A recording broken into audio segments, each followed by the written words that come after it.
Welcome to Tennis Spin, where we put our spin on your tennis. Today, I called out Coach Rob, and we're going to talk about the importance of warm-up. I feel like it's more important to a certain level of player, whereas it's not as important to perhaps better players. Is that true? Find out.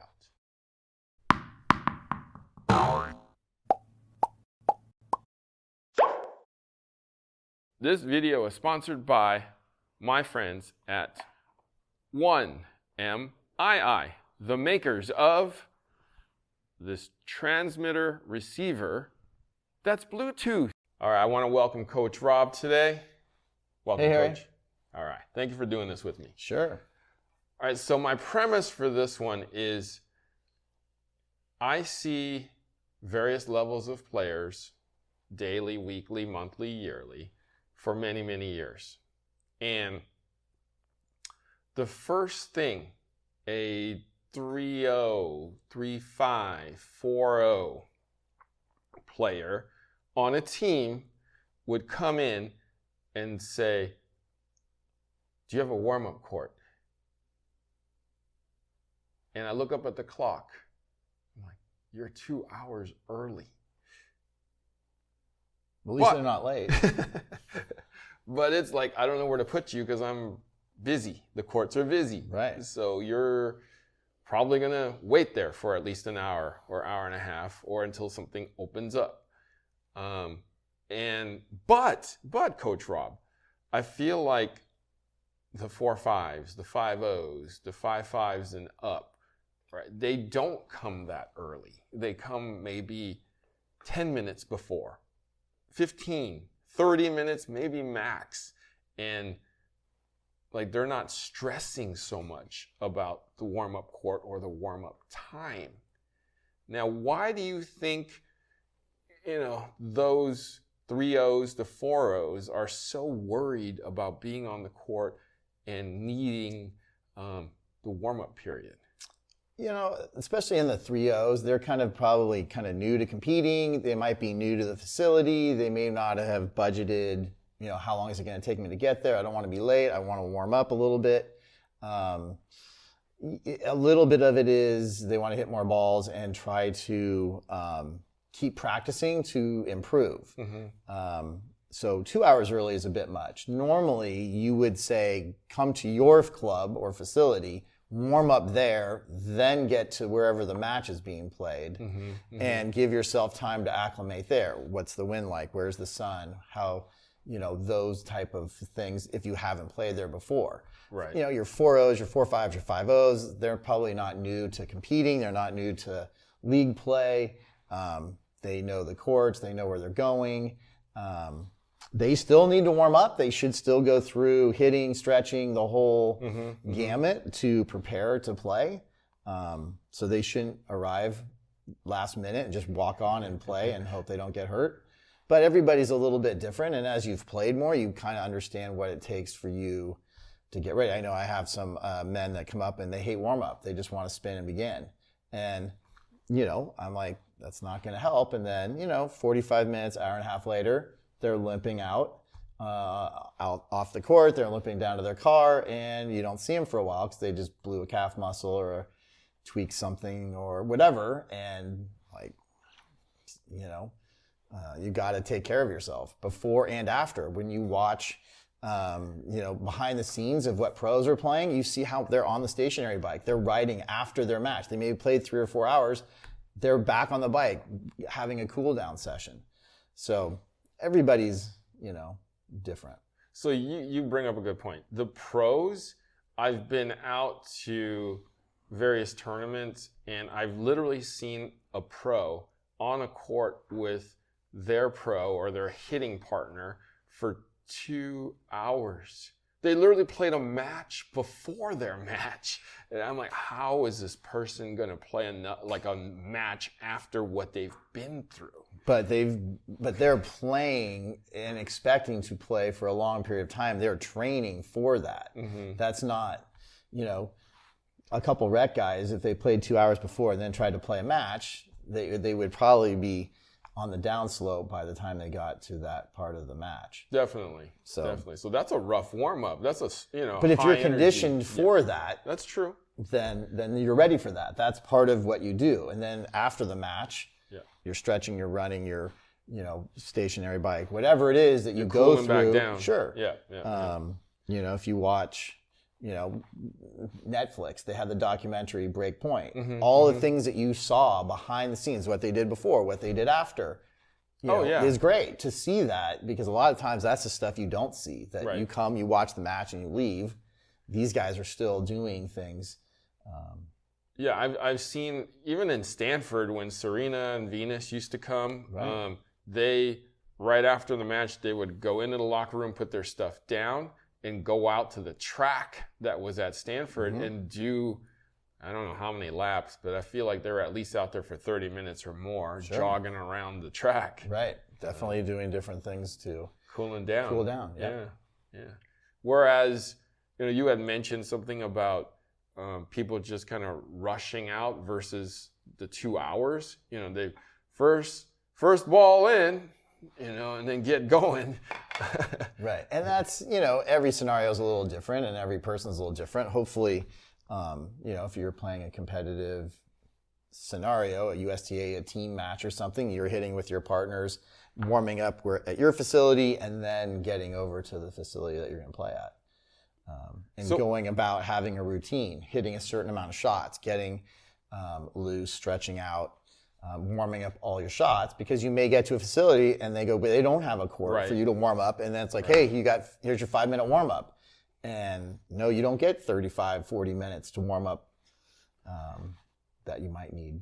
So what do you think is an adequate amount of time for warm up? There again, everybody's player specific and what they go through. How do they get their mind right? What is it going to take to get their bodies right? How many shots do they need to feel that their games are ready? Every person's a little different.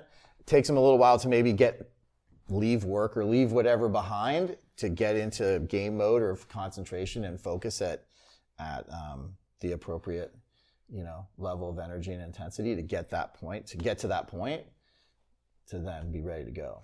I think for the 3-0s to the 3-5s and even into the 4-0s, the one thing that I would like people to do is don't concentrate so much on your shot, but look at the conditions. I feel like people don't understand or kind of take note of what's going on around them. Where is the wind blowing? Where's the lights? Where's the sun? Right. If you're indoors, what does it sound like? We have one indoor facility around us, and if you ever have to go play there, I tell people go and just try to sit in the corner and get used to the lights, get used to the sound, even the smell. It's just different. And it's something, if you're not used to being in there and playing, it's the only one we got. If you're not a member, you're not going to have as many experiences being in there. So you're going to need a little longer to acclimate. And the lighting indoors is horrible. I've never seen great lighting in any indoor facility. It will not emulate the sun. It will not emulate natural light. Do you go to the gym and do you have to use your own personal device when you want to just use the treadmill's device? Well, this little transmitter, all you have to do is plug it in, pair it up to the machine, and you are ready for your run. What about that airplane ride that's super long and there's only a headphone jack in there? How are these things supposed to work? Well, that's where my little buddy comes in. You plug this in, quickly do a quick pair to the system, and you're ready in seconds for your Bluetooth units. And what about your kids in the car, right? You can hook up the entertainment system with this, and they can be listening or playing. You get this little transmitter receiver with the jack attached already. It's nice and light. You get charger cord. You get the device which will adapt to almost any device out there, which is called the adapter. And then you get your very little own keychain so that you don't leave home without it. Check out the link below and get yours today. But if it's done right, like if the roof goes up and is square and the lights hang down and then reflect up, that's pretty good. If you have the lights like in here just coming straight down, you throw up your toss and you're looking right into the light, or you have a facility with a peaked roof, you got to lob. Okay, how am I going to lob? Right? The roof's slanted. I got to make sure I can lob it at the highest point. Where is that? Oh, right down the middle. Okay. Right. A lot of people actually ask me, like, I'm going indoors for the first time, what should I do? I was like, when you get there, go to the court and close your eyes for a minute or two, and then open them back up, and your eyes should adjust to what's going on. Because it's been, probably looking at either sunshine or, indoor office or whatever you do all day long. Nothing's going to be like an indoor court. Coach Rob was saying, how tall is the light? Is it, shining in the right places? Your eyes will adjust if you close them for a minute or two. Right when you open them, they'll like, oh, this is a different place. Let me get acclimated with your vision. I hadn't heard that. I'll have to try that next time. Oh, you ever heard that before? No, I just always tried to get in there and then just try to track the ball a little bit. If I'm not playing, I'm just watching, listening, trying to take in, right. The ambiance of, what's going to be going on. Just a lot of times the sound, you have like 3 or 4 courts inside, you got balls banging everywhere. Sure, outside, you may be in a similar scenario, but indoors, the sound is just different. Got it. It's usually a faster track. The court's going to be quicker. Right. You're going to have to make sure your return game's on point. That was my next subject was what kind of surface is it? Is it a fast court? Is it a slow court? Does the ball skid? What happens when somebody puts topspin or a slice on it? Does it die off or does it jump high? Is the wind behind this side and against you? Or, are you hitting into the wind or is the wind behind you? Like you have to take those things into consideration before you really play the match. Because, that's the one thing about home field advantage. If that's your courts. Home court advantage. What did I say? Home field. Home field? Oh, shoot. Maybe we're playing on grass. Oh, shoot, yeah. Thinking about baseball. There we go. Okay, yeah. Home court advantage. If you're used to those courts, you know exactly what to do. You know where to throw out the lob. You know where to hit the drop shot. Especially if you play at that time of day. Exactly. Right. A lot of times, if you're used to playing in the morning and now all of a sudden you have an evening or late afternoon match, the sun's different. Wind can be different. So I think a lot of times you have, newer players to the sport. That's not something they're, concerned about learning. Right. They haven't learned how that's affecting the play. They're still happy to hit it and get it over and keep it away from the net player, or it's singles, hit it 4 times in a row or whatever. Right. Figuring out, they're worried about who's the better player, who has a stronger serve, who's got a weaker serve, whose backhand's not very good, who's got a good forehand. Those are more top of mind, or should be top of mind things. And then all those other things filter in as you play more. So can we actually say the better players make faster adjustments? They have more experience. Yes, understand it faster. So how long does somebody really, really need as a 3-0, 3-5, maybe into a 4-0? Like, I know everybody's going to be a little different. And if you practicing a warm-up for an hour and a half and you literally get 15 minutes, that's going to throw everything off. Right. That's why usually if you go to your facility, you're hitting for 35, 40 minutes, getting, whatever it is, hour if you need an hour. Yeah. whatever time it takes you, kind of know this is what it takes me to get ready. This is what I need to get myself ready. You might be quicker. Okay, I want to practice with somebody else who likes to take about the same time I do, and let's hit with them. You know, you like to warm up quick. Take somebody who warms up quick. Let's hit. Great, we hit for 25, 30 minutes. We're out of here. Let's go. All right. I need more time. I'm going to pick somebody who maybe, you know, if you can choose, right? It's not, if it's a team event, hopefully there's more people playing the same time that you can meet and warm up with. Okay.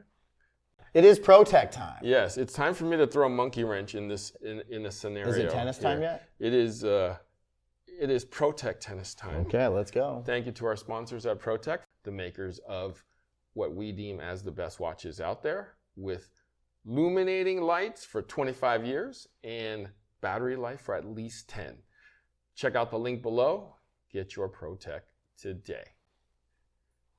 All right, so what if I go out to my own facility, or I arrive and they actually have a court and they gave it to me for, let's say, an hour, and I have a horrible warm-up. Everything goes into the net. Everything goes out. That's great. I have no that means idea. you got all your bad shots out of the way, and all the good ones will be in the match. But that's in the back of my head, and I'm going to go into the match and be like super tight because I just had a horrible warm-up. No, you're thinking, great, I got all that garbage out of the way. That's history. You can't do anything about it anyhow, so now it's all positive.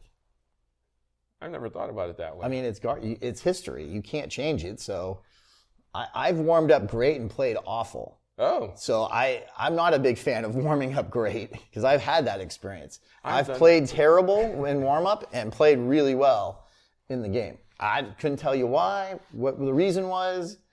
I don't know. But I've had both, so I just try to have an even keel warm-up and hope that it'll go from there.